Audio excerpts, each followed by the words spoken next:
Aurora Records proudly brings you the world's greatest fuckboy, Sal Valentino.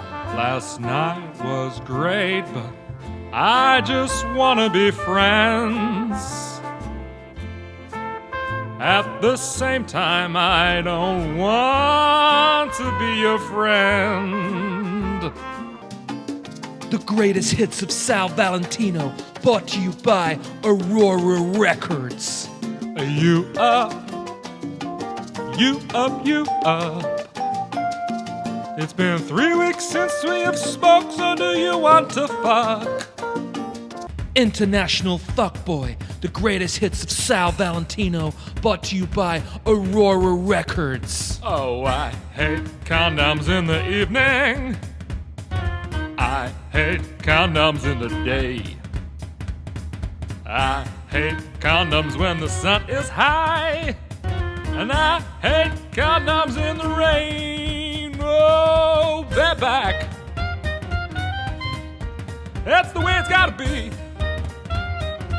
This limited edition of Fuckboy Anthems is brought to you by Aurora Records.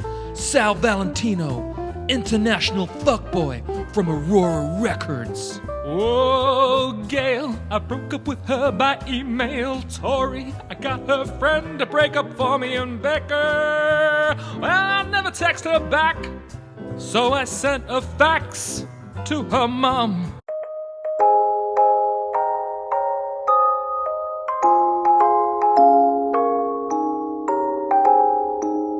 The Pinotage grape was first created in 1925 by a South African scientist, Abraham Isaac Perold of the Stellenbosch University.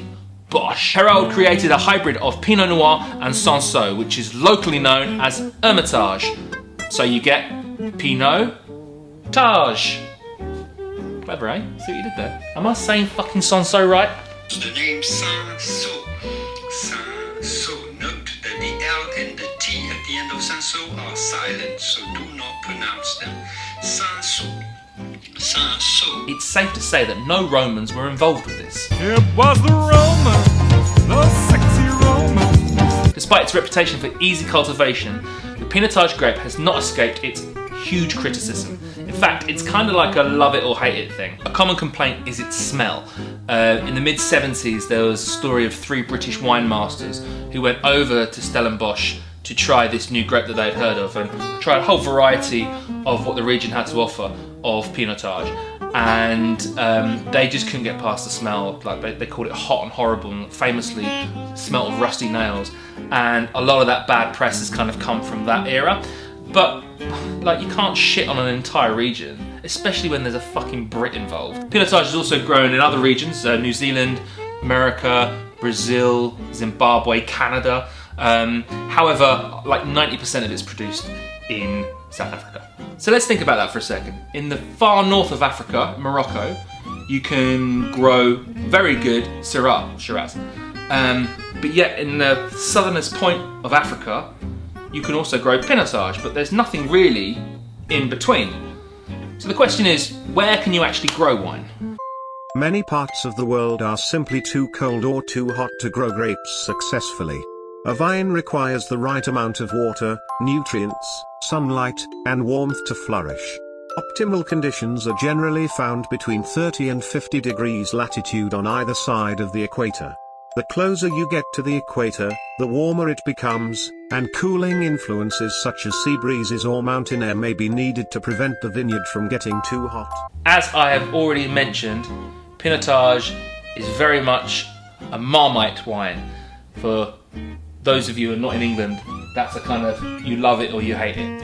Lovely sort of garnet colour. It's very sort of smoky, very, very smoky in fact. Predominantly though black currant. It smells lovely. Alright, let's go.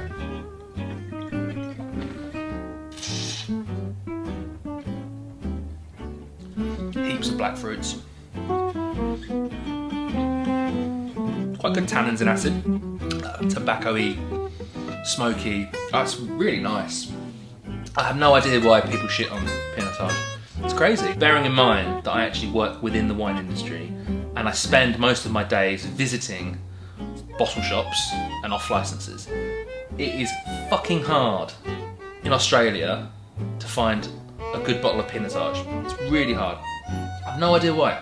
It's easy to grow, it's completely unique, and it's quite similar to the world famous Shiraz of Barossa. In a way, it's quite thick, it's quite punchy. I mean, I feel like there's not a lot wrong with it, to be honest. Comment below if you disagree. I think for a New World wine, it's really complex. I think that if you like smoke and like licorice and sort of big fruit flavours, dark fruits, I think this is a fantastic drop of wine. Question here from Twitter from Shaquille Oatmeal. Hi Ben, what are your thoughts on bottle stoppers? Well, I think that they're a necessary evil. I think that sometimes finishing a bottle in one sitting is often, you know, a fool's errand, unless you're me. But you know, maybe the second one I won't get through. No, I think that they're incredibly important. I think that there are, if you do your research, you can find bottle stoppers that will keep your wine fresh. I think that if it's screw cap world, then you know it's fine. But if you're based in sort of more old world wine, a lot of your wine's cork, then yeah, there are great alternatives out there that you can buy that are better than cork, because cork does allow air to come in and to come out. So yeah, I think that sometimes, you know, if finishing the wine is just not on the cards, then absolutely it minimises waste, right? Oh, hang on, I've not read this correctly. What are your thoughts on bottle stoppers as a cheaper alternative to butt plugs? Chicanery, spinning infinitely, the child Hercules. I am Ouroboros, eating myself, repeatedly meeting myself.